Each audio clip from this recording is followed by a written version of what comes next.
Everyone. तो guys आज की वीडियो में मैं आपको बताने वाला हूँ कि आप क्वाड्रेटिक इक्वेशन को कैसे इजीली सॉल्व कर सकते हो। देखो, चाहे आप लोग क्लास 9th में हो, है ना, चाहे आप लोग क्लास 10th में हो, 11th में हो, 12th में हो, कोई सी भी क्लास में हो, है ना, class 9th 10th 11th 12th, आपको ये बहुत ही ज़्यादा इंपॉर्टेंट वीडियो ये होने वाली है। क्यों? क्योंकि देखो, जो क्वाड्रेटिक के फैक्टर होते हैं ना, वो हर जगह काम में आते हैं और क्वाड्रेटिक के फैक्टर बनाने में लोगों को दिक्कत आती है। तो मैं आपको ईज़िली इसको समझा दूंगा। बस आपको करना क्या है, चैनल को सब्सक्राइब कर दो यार। और देखो, मैं आपको आराम से समझाता हूँ कि आपको क्वाड्रेटिक सॉल्व कैसे करनी है। देखो, जब आप सीख जाओगे ना तो फिर आप इसको फास्ट करने लग जाओगे। मैं अभी सिखा रहा हूँ तो टाइम लगेगा, बट अब आप इसको ईजिली सीख जाओगे। देखो करना कैसे है। आप सबसे पहले ये देखो कि ये हमारे पास में एक्स स्क्वायर लिखा है ना।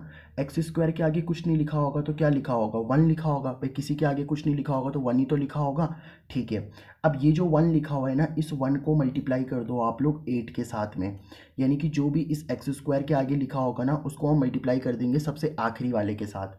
तो देखो, जब आप वन को 8 के साथ मल्टीप्लाई करोगे तो कितना आ जाएगा बताओ आप लोग का? 8। ठीक है, तो मैंने क्या करा, मैंने 8 लिख दिया। ठीक है, तो सबसे पहले एक्स स्क्वायर के साथ जो कुछ भी लिखा हुआ था उसको मैंने क्या करा, लास्ट वाले के साथ मल्टीप्लाई कर दिया। एक्स स्क्वायर के साथ जो कुछ भी लिखा हुआ था लास्ट वाले के साथ मल्टीप्लाई कर दिया। अब जो भी आपका नंबर आया है ना, उसके साथ में लिख दो 1।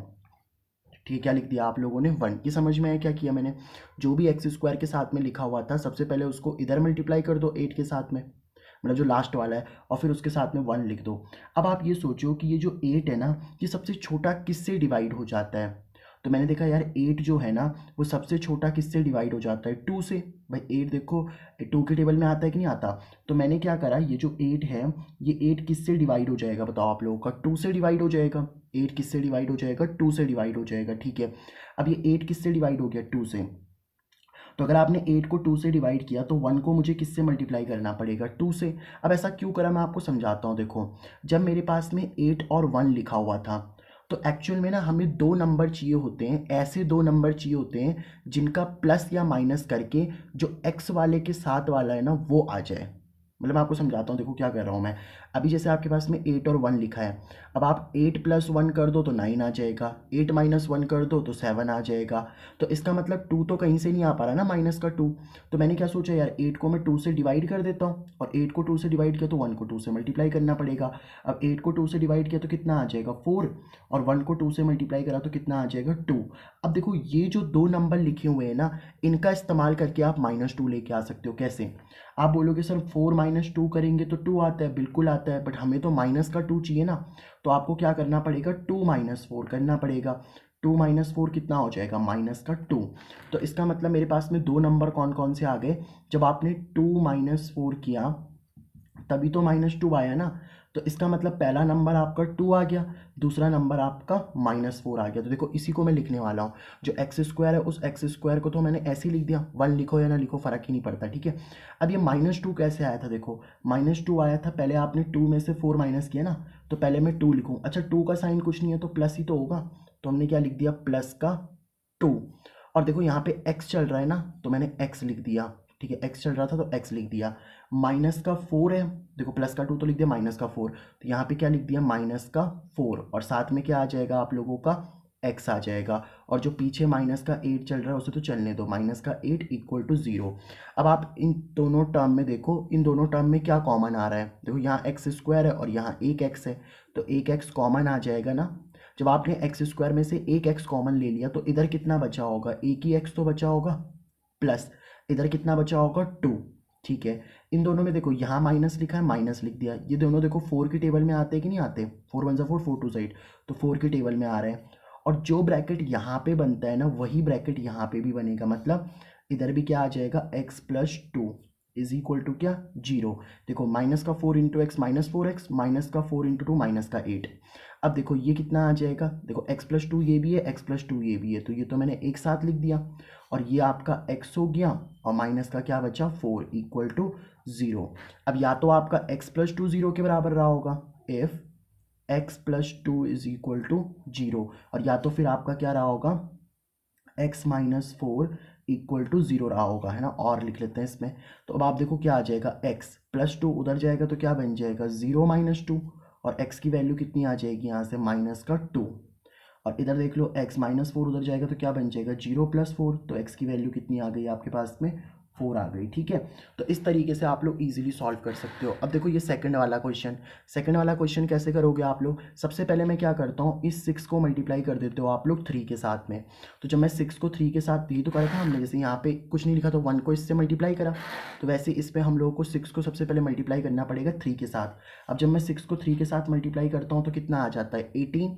अब आप 18 के साथ में कितना लिखोगे 1, जैसे ऊपर करा था देखो 1 को 8 से मल्टीप्लाई करा था, 8 के साथ कितना लिखा था 1।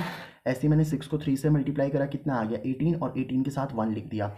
अब देखो 18 और 1 का इस्तेमाल करके मुझे -7 कहीं से नहीं मिल सकता, आपको यही तो लाने होता है जो ये x के साथ में लिखा रहता है। तो अभी तो मैं ऐसा ला नहीं सकता, तो मैंने क्या सोचा यार 18 को मैं डिवाइड कर लेता हूँ 2 से, क्योंकि 18 2 से डिवाइड होता तो है। अच्छा, अब इसको 2 से डिवाइड करा तो इसको 2 से क्या करना पड़ेगा मल्टीप्लाई। ठीक है, अब 18 2 से कितना आ जाएगा बताओ आपके पास में 9, है ना। 18 को सॉरी 2 से डिवाइड करोगे तो कितना आ जाएगा 9, और 1 को 2 से मल्टीप्लाई करोगे तो कितना आ जाएगा 2। अब देखो 9 और 2 का इस्तेमाल करके आप -7 ला सकते हो। अच्छा, आप सोच रहे हो कि यार 2 से डिवाइड कर रहे हैं, आप 3 से भी कर सकते हो, कोई दिक्कत नहीं है। जिससे डिवाइड हो रहा है उसको उससे डिवाइड करके देखो। तो देखो 9 को 2 से डिवाइड, अब देखो अगर मैं 9 - 2 करता हूँ तो कितना आ जाएगा 7, बट अगर मैं 2 - 9 करूँगा तो कितना आ जाएगा -7। तो आपको दो नंबर कौन कौन से मिल गए बताओ, 2 - 9 इज -7।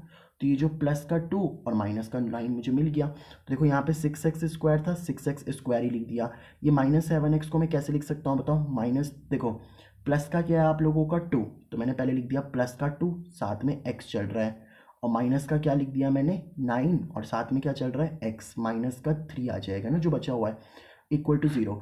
इन दोनों में देखो क्या कॉमन आ रहा है आप लोगों का, इन दोनों में देखो एक तो x कॉमन आ रहा है, और दोनों ही 2 की टेबल में आते कि नहीं आते। ठीक है, जब आपने 6x² में से 2x कॉमन ले लिया तो क्या बचा होगा 3x ही तो बचा होगा। क्यों, क्योंकि 2 3 ज़ा 6 और x into x x² plus 2x में से पूरा 2x ही ले लिया तो 1 ही बचेगा यहाँ पे। तो इन दोनों में देखो क्या आएगा, माइनस तो मैंने कॉमन ले लिया इस तरीके से, कोई दिक्कत नहीं है। ये दोनों 3 की टेबल में आते कि नहीं आते, 3 की टेबल में, और जो ब्रैकेट यहाँ बनता है वही ब्रैकेट यहाँ भी बनता है, मतलब इधर भी 3x + 1 = 0। देख लो 3 × 3 9x, माइनस का 3 इंटू प्लस का 3x, तो माइनस का 9x, -3 × 1 माइनस का 3। अब देखो ये भी 3x + 1 है, ये भी 3x + 1 है, तो ये कॉमन आ जाएगा 3x + 1, और साथ में क्या बचा हुआ है आप लोग का 2x माइनस का 3 = 0। ठीक है, तो अब आप एक चीज़ देखो, इफ़ अगर आपका 3x + 1, या तो 3x + 1 किसके बराबर होगा 0 के, तो 3x किसके बराबर आएगा +1, उधर जाके -1। तो यहाँ से अगर आप लोग देखो तो x = क्या आ चुका है, ये 3 इस x के साथ में किस में मल्टीप्लाई में ना, तो उधर जाके डिवाइड हो जाएगा, तो क्या बन जाएगा -1/3। और या तो फिर आपका 2x - 3 किसके बराबर रहा होगा 0 के, तो 2x बराबर क्या आ जाएगा देखो 3, तो x बराबर क्या आ जाएगा आप लोग का 3/2। क्यों, क्योंकि ये 2 इधर मल्टीप्लाई में रहा होगा ना भाई, कोई साइन नहीं है तो मल्टीप्लाई का साइन होता है। ठीक है, अब इस वाले को आप प्रैक्टिस करो, और है ना वीडियो पॉज करके इसको प्रैक्टिस करो, अगर नहीं आया तो फिर मैं आपको समझाता हूँ। देखो सबसे पहले x² के साथ कुछ नहीं लिखा है तो क्या लिखा होगा 1, इस 1 को मल्टीप्लाई कर दो लास्ट वाले के साथ, तो क्या आ जाएगा बताओ आप लोग का 10।